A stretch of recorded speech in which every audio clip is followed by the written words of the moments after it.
Chapter 13. None but those who were most intimate with Alexei Alexandrovich knew that, while on the surface the coldest and most reasonable of men, he had one weakness quite opposed to the general trend of his character.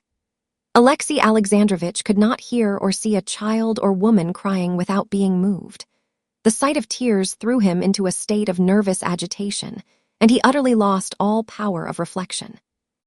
The chief secretary of his department and his private secretary were aware of this, and used to warn women who came with petitions on no account to give way to tears, if they did not want to ruin their chances. "He will get angry, and will not listen to you," they used to say, and as a fact, in such cases the emotional disturbance set up in Alexei Alexandrovich by the sight of tears found expression in hasty anger. "I can do nothing. Kindly leave the room."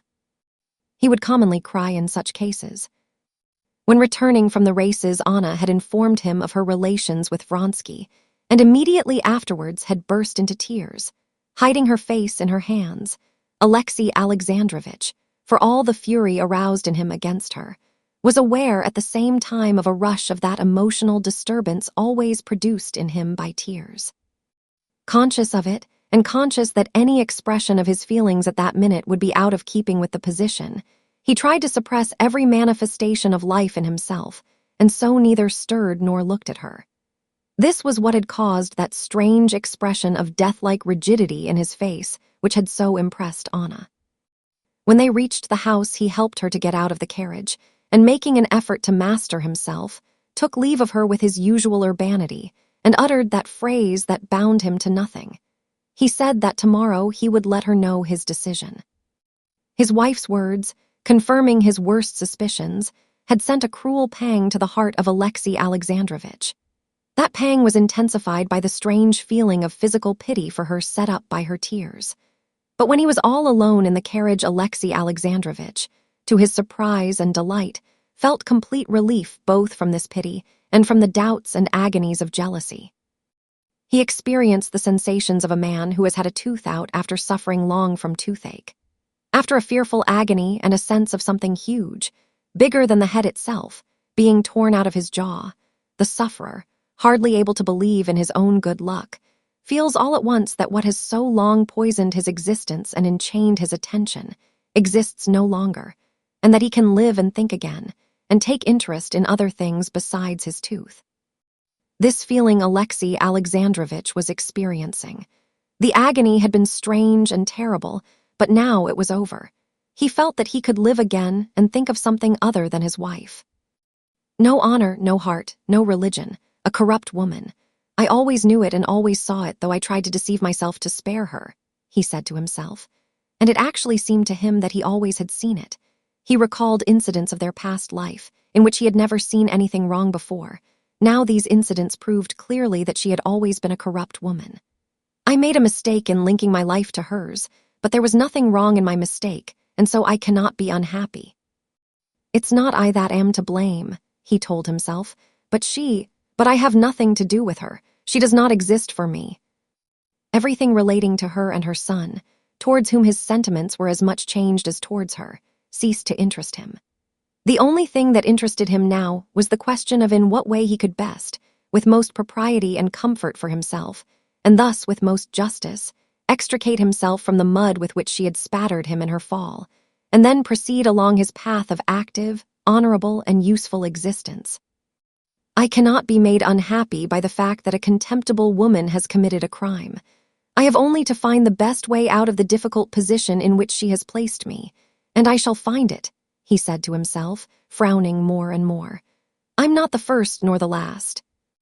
And to say nothing of historical instances dating from the fair Helen of Menelaus, recently revived in the memory of all, a whole list of contemporary examples of husbands with unfaithful wives in the highest society rose before Alexei Alexandrovich's imagination.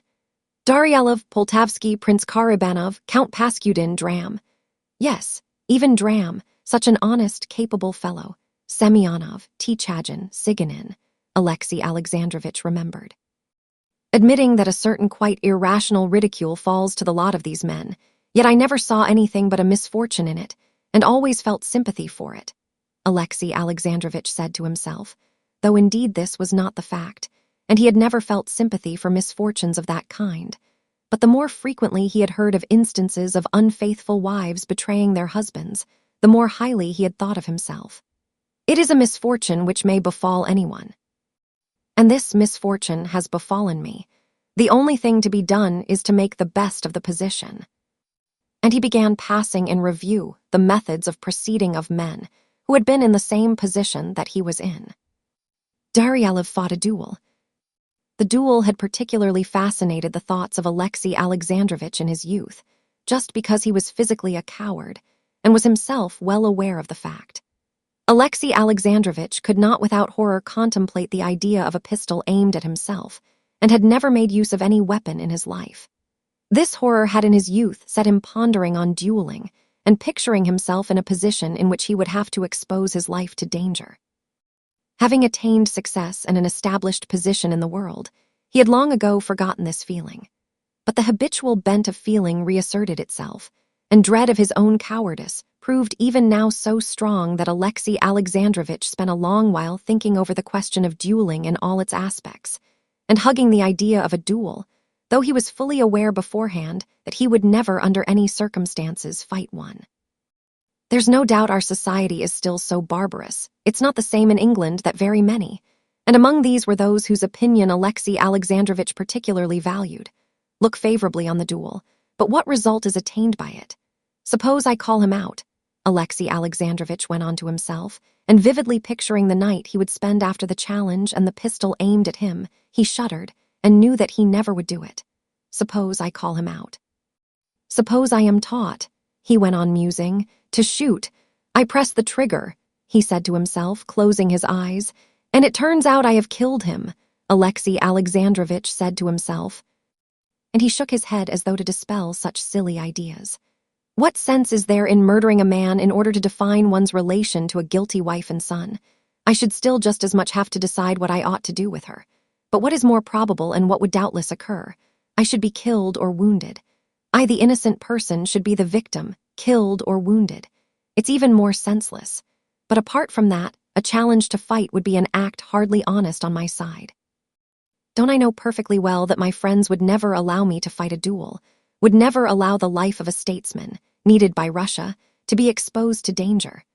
Knowing perfectly well beforehand that the matter would never come to real danger, it would amount to my simply trying to gain a certain sham reputation by such a challenge. That would be dishonest, that would be false, that would be deceiving myself and others. A duel is quite irrational, and no one expects it of me. My aim is simply to safeguard my reputation, which is essential for the uninterrupted pursuit of my public duties. Official duties, which had always been of great consequence in Alexei Alexandrovich's eyes, seemed of special importance to his mind at this moment. Considering and rejecting the duel, Alexei Alexandrovich turned to divorce, another solution selected by several of the husbands he remembered. Passing in mental review all the instances he knew of divorces, there were plenty of them in the very highest society with which he was very familiar.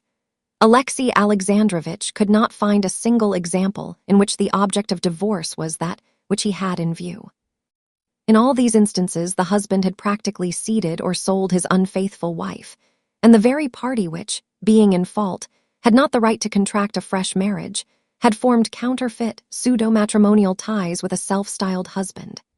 In his own case, Alexei Alexandrovich saw that a legal divorce, that is to say, one in which only the guilty wife would be repudiated, was impossible of attainment. He saw that the complex conditions of the life they led made the coarse proofs of his wife's guilt, required by the law, out of the question. He saw that a certain refinement in that life would not admit of such proofs being brought forward, even if he had them, and that to bring forward such proofs would damage him in the public estimation more than it would her. An attempt at divorce could lead to nothing but a public scandal, which would be a perfect godsend to his enemies for calumny and attacks on his high position in society. His chief object, to define the position with the least amount of disturbance possible, would not be attained by divorce either. Moreover, in the event of divorce, or even of an attempt to obtain a divorce, it was obvious that the wife broke off all relations with the husband and threw in her lot with the lover. And in spite of the complete, as he supposed, contempt and indifference he now felt for his wife. At the bottom of his heart, Alexei Alexandrovich still had one feeling left in regard to her, a disinclination to see her free to throw in her lot with Vronsky, so that her crime would be to her advantage. The mere notion of this so exasperated Alexei Alexandrovich that directly it rose to his mind he groaned with inward agony and got up and changed his place in the carriage. And for a long while after, he sat with scowling brows, wrapping his numbed and bony legs in the fleecy rug. Apart from formal divorce, one might still do like Karabanov, Paskudin, and that good fellow Dram, that is, separate from one's wife, he went on thinking when he had regained his composure. But this step too presented the same drawback of public scandal as a divorce, and what was more, a separation, quite as much as a regular divorce, flung his wife into the arms of Vronsky. "No, it's out of the question, he said again, twisting his rug about him again. "I cannot be unhappy, but neither she nor he ought to be happy." The feeling of jealousy, which had tortured him during the period of uncertainty, had passed away at the instant when the tooth had been with agony extracted by his wife's words. But that feeling had been replaced by another, the desire, not merely that she should not be triumphant, but that she should get due punishment for her crime. He did not acknowledge this feeling, but at the bottom of his heart he longed for her to suffer for having destroyed his peace of mind, his honor.